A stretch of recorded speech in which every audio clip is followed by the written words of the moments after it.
Tambira pamberi kwa mambo mtasa. Zvese ndezvokwadi. Zvese ndezvokwadi. Pachabatwa nemota. Pachabatwa.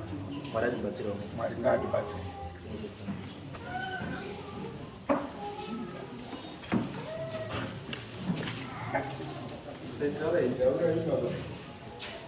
Mambo ndaya kuno nenyaya yangu nemukomana wangu Nono anashungurudza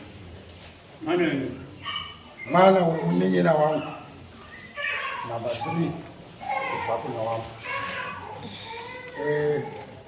Nyaya yamba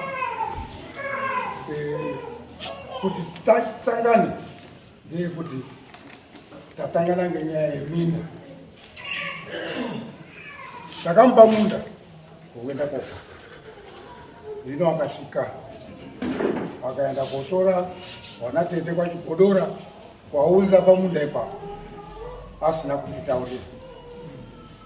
Ndochimubvunza kuti wawatora sei? Ndikasaiwa uyu akafanira kuya kochengeta mwana wangu Jeki. Uyu tete akaenda kotorwa abve kwachigodora kuya kochengeta Jeki kamwana kake kasinge zvikizvo kwabva atanga kuaka. Ndichibva ndanyarara hangu ndikati zvaawaka mumunda make handina kana shungu nazvo, ndomborekera chimbora zviri kufamba sei. Tizoti tigare garei ndichibva atanga bongozozo futi nekuti mukomana wacho zinodimbuka nebongozozo rakanaka. Waya nematemo nenyi nehanzvadzi dzangu wada kutonditema ini ndau zvikazi mwana wako ari kunyenga mwana wangu. Yes. Saka zvakudini zvikazi nhasi makofi nemairi totokutema-tema ipapa indonyarara. Ndanyarara ndozoti ndakagara ndikuona iya mukomana ari kutodaidzawo mwana. Takufonerwa ane minda yekugowa minda yangu akuti handina tongi hausi wako hausi baba wangu hausi chii. Ndashaya kuti zvini ndadaidza watete kudini titaurisane tidini tizwanane ngenyaya iyi. Iyo musi wacho ndobva ndarohwa inini naiyo chibhadhira kapu ndodobawa ndochinangisa manje iye zvine zvari kutirema kuti wangu wacho munda iwo ngewa baba wake ada kuya koorima futi ipo pano. Hino inini ndatadza kuti ndochidini ngekuti ndaifunga kuti ndini mukuru pamusha, ndini pawakafanira kusvika wachikumbira zvinhu zvinodikana pamusha, ndini ndakafanira kuwapa kana pekudini pekugara. Asi akaramba akati hatitongwi neye muno, iyo ndoritotonga. Zvandinetsa ndikati ngatichitongese nyaya kuno. Asi ndandauratidza mambo kuti mvumo yangu yekuti titonge musha ndinayo panapa. Ichi mwiri yakabva kuna baba. Aizvoke. Chengetera ndakuda kuito kumukoma.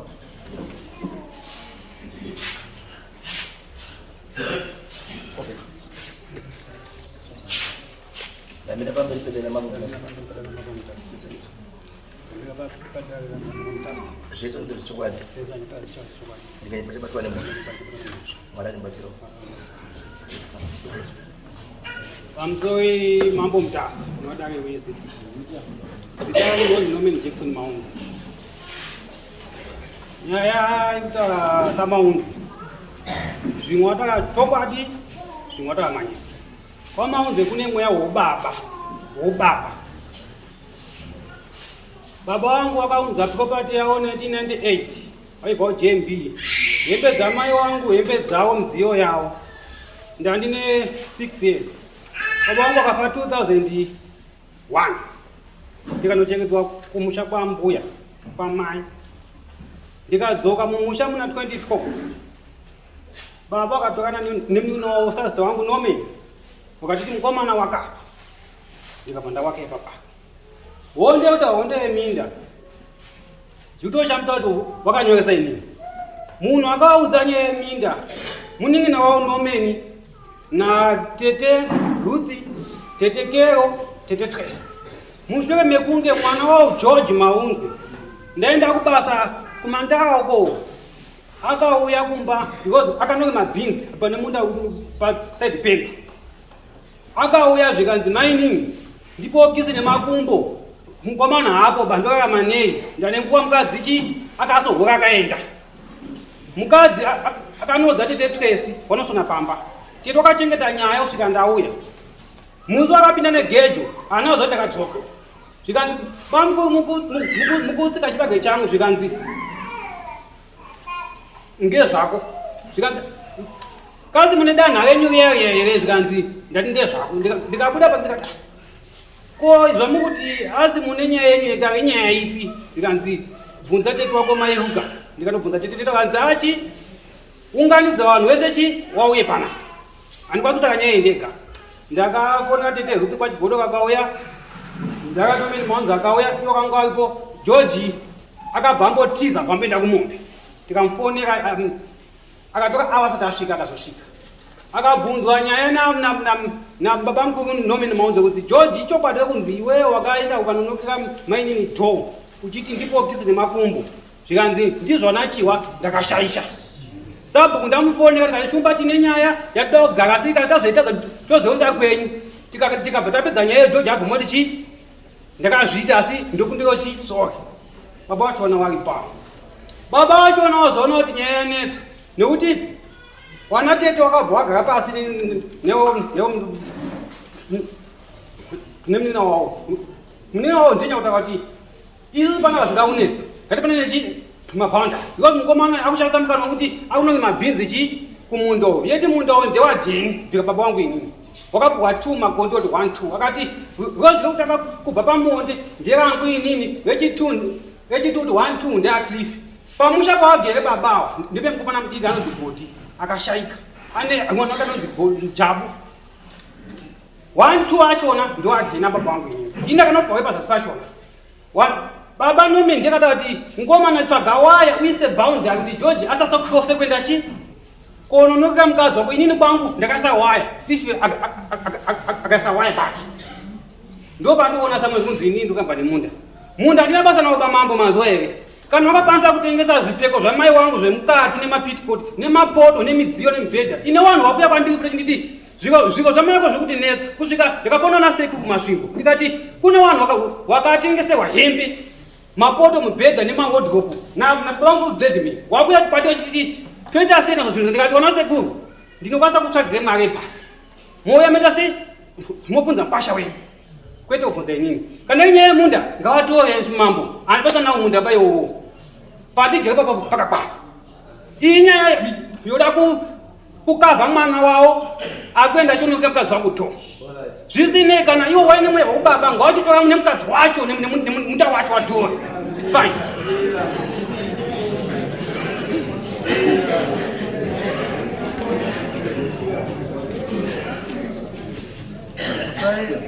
Musawanzi hasha. Andi hasha mambo gani? Ine zvinhu zvakutagadzaiso inini. Yamai wangu zvakatengesa zvomwe mukadzi baba. Izwakati. Kusaite emotional ba. Nyekwa izvo. Aizozwikiwa. Adidi. Isusu chatiri kuda kuziva. Tatuzive nyaya yekuti chekutanga uyu hasi mukoma wako kana kuti munin'ina wako ichokwadi mama ndikabvunza ukambvunzai chekutanga uyu ndi baba wako ndo chekutanga ichokwadi uyu ndi baba wako baba wake haasi baba wako baba wake ndi sekuru wako property ya mtu anotaka yakashayiwa haina kushayiwa property ya baba wako i property ya baba wao yauri kutaura iwo kuti ndiyo yakashayiwa yakashayiwa between iyeyu Gradman ikasiyiwa nani na Nomeni na who's the other one na Cliff nani my brothers ani not my brothers ani ako titesa ndizi meaning kuti estate ya Solomon. Estate ya Solomon mabeneficiary acho ndi Gladman na Norman na Cliff nani na Dennis. Iyo Andipo. Titeseka. Don't kubatsire. Ngazorasika. So what it means now, our share estate yani ya baba wao. Wana wa Gladman wachaitwa mabeneficiary kushare yani ya Gladman. Wana wa Solomon wawasori wa Cliff kushare ya Cliff. Wana wa Norman kushare yani ya Norman. Wana wa Dennis kushare yani ya Dennis. Wana wa Dennis hawaiti mabeneficiary ku estate ya Gladman. Azviiti. Titezani. But chandiri kuona manje pamuri chamauya nacho kudari handiro dambudziko renyu. Mauya nedambudziko reminda asi nyaya chaicha haisi yeminda. Nyaya chaicha ndeye kunokirana usiku nekunyengerana wakadzi.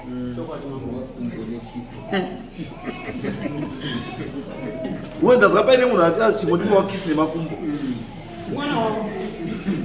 Ndoka ndikutaura kuti ndochi ndonyaya iyoyo. Nyaya haisi yechi yemunda because iwo unoyazoziva paunotangira nepaunogumira. Ende baba pautanga kutaura ka pane chinhu wani chandateerera chawati iwo mwana takamupa munda wa baba wake. Kana munhu akapiwa munda wa baba wake wa munda wani anoita zvaanoda nemunda wani. Haachauyi kwababa munini kutaura zvekuita because mamupa. Mumunda make waisa tete haana kuisa mumunda mani meni aisa mumunda matete tete aisa tete mumunda mani make mumunda mehakadzi yani yake. Chakashata ibaba ndikudii handisi kuchiona asi chakashata ndechekuti kana tete nehanzvadzi vasingawirirani ndo pane dambudziko. Because mwana unokwanisa kunge wakutora tete kuti unze mumunda kuti urwe hondo dzako nana baba. Unoshandisa tete. Pamwe mama ndipotaura maererano nemwana ataura nezvako. Inini mwana uyu kuti ndizo shedze titi wazochengete mwana wangu. Tetawa ndione mwana wangu anditi. Mwana wangu akazvawa aine buki panapa. Ndikaenda kushosha wafanike ndo andibatsira mazwa. Mwana wangu ndikaona kuti inini ndakava mukadzi wechitu hakwanisi kuti ase kuchengeta mwana wangu. Nditi tete waipa pedyo nemwana wangu tionere pamwepo. Usashaishe mazita ya wakadzi wenumber 2. Aiwa, mwana wangu muwere mambo. Ndatodzisa ini ndega kuti uyu hakwanisi kumuchengeta. Inini ndacho handikwanisi kumuchengeta ndega. Kuti kana uchitaura usataure uchidemonize wamwana. Because varume vari panapa wese una wakadzi 2 vamwe 3 vamwe 4. Saka iwe ukamira pamberi apo uchiti wakadzi wechipiri wakwanisi kuchengeta mwana wemukadzi wekutanga uruti. Mwana wangu muwere mambo. Ivi nyangu ari murwere. Handiti tete wako akaenda kuchikoro chekuchengeta varwere. Tete akaenda ere kuchikoro chekuchengeta varwere. Akafuma asipo tete ari kuchengeta mwana wako ndiani. Why win so much temper na tete? Enda vachengeta mwana zvokuti vamugurira nemunda.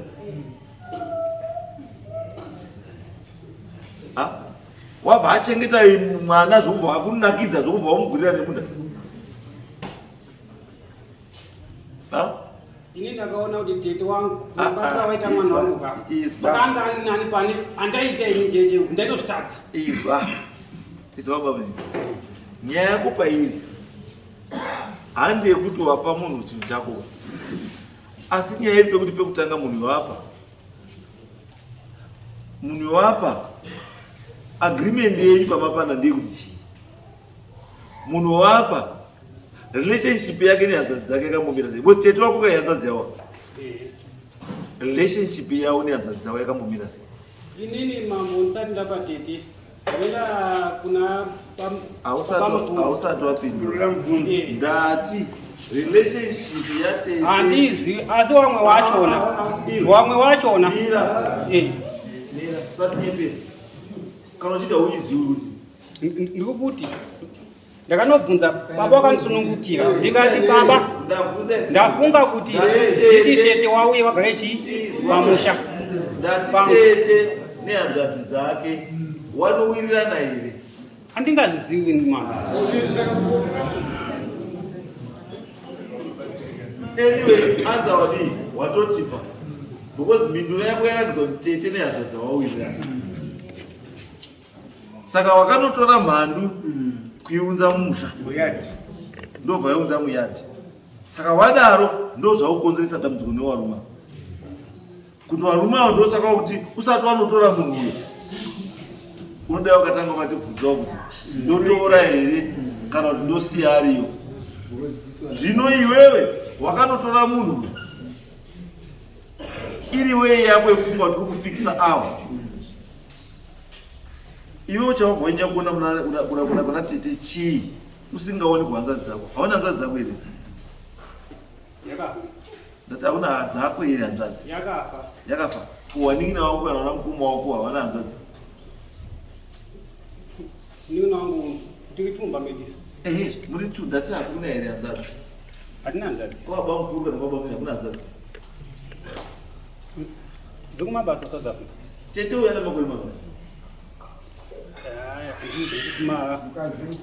kuma 6 something 6 years over iwe uchifunga kuti iwe nezera rako iwe ungayaposveta munhu ane 60 something years wozokwanisa kumukontrora iwe ane mhuri yeiti ane mhuri changamira chakaitika ndechekuti pindura mubvunzo ane mhuri yakakura sei wakumabasa maSouth Africa anoona dambudziko rakuita nderekuti teteka ati atori newana wakatokura kudarika iwewe at 60 years ka it means anofanira kunge atori newana watori wakuru kwauri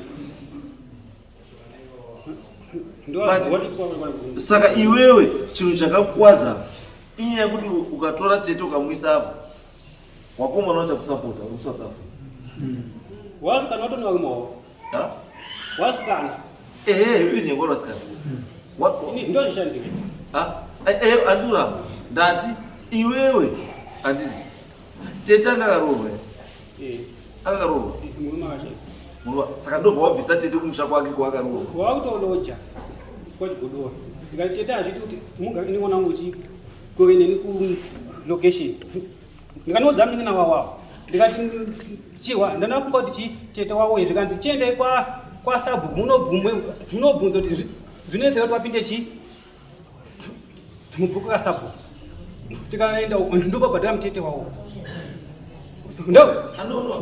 ndabvunza munin'ina wawawo ndobva wataura ipo munin'ina wawo nawo wanowirirana wanowirirana ari kunin'ina wacho handizi makamutaura here kuti unodari nacho ndakamutaura ndikati samaunzi ndanzi mbuye kudari ndikumuramba nemunda ndikanzi munda waukamba nawo ndeupi noti isusu ndakakupa munda 1 ndobva akawaka uyu munda watotane zvawo takati mukomana afuna kuchitora munda handatogotora munda wacho nakaini ndowakarima munda wacho naiwo ini munda wacho ndakati munda ndewawo